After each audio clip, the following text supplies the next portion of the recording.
Hello everyone! We have finished a month of the semester already. I can hardly believe that. Time is passing really quickly and I hope you guys feel like that too, but that you are enjoying it. So last week we finished up our prenatal development, which brings us this week to childbirth and newborns. So I know that many of you have experienced the transition to parenthood, maybe a few times already, and this will be a fun week for you to kind of reminisce about that experience. Others I know are looking forward to this experience, and I hope that as you read and learn about childbirth and newborns this week, that it will get you even more excited for this time.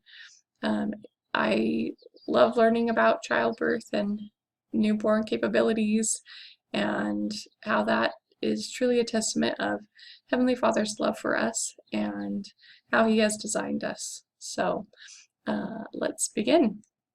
So as for our assignments this week, we will have 2 reading check quizzes. Quiz number 7 is focused all on childbirth and the different options for childbirth and the stages of birth and labor and delivery. And then quiz number 8 is focused all on newborn capabilities and their reflexes, so you'll get to learn about that.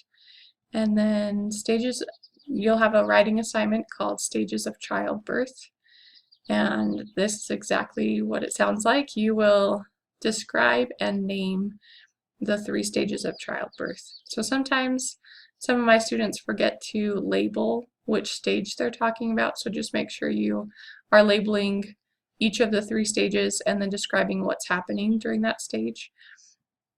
And then also it asks you about the APGAR test.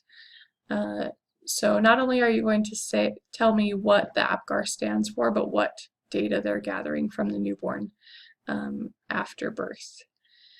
And then we will take test number 2. This test will cover chapters 2, 3, and 4 from the birth textbook. So if you remember back, chapter 2 was when we talked about genes and environment and the interplay there.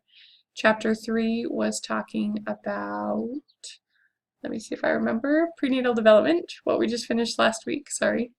And then chapter 4 is the one that we are studying this week, so childbirth and newborns. There won't be a short answer test question, it's just multiple choice this week. And there is a study guide provided in the week's materials. So if you have questions about any of that, let me know. Just remember that for the tests, all of your textbooks and your assignments and notes and things need to be closed before you take the test. On the quizzes, you can use those materials, but for the test, we want you to make sure it's closed book and closed note. We'll also have our discussion board running this week, and so remember to post your first post by Wednesday and then finish up replying to your classmates by Monday morning. And just a note for those discussion board prompts, if they have a slideshow and they talk about you watching a video, the videos usually only open if the slideshow is in full screen. So as if you're presenting it to a class, you want to have it all the way open before you try and click on the links for the videos.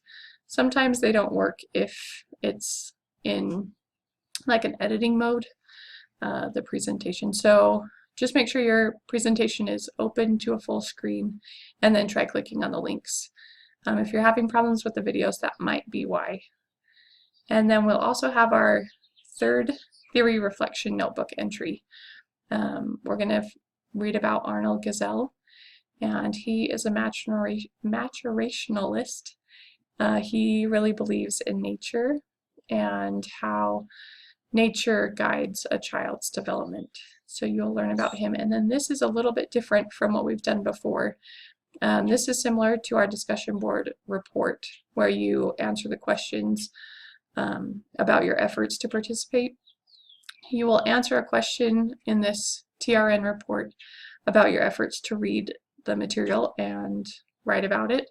And then there's going to be a text box for you to copy and paste your summary of Arnold Gesell into that text box, and then you'll submit it that way.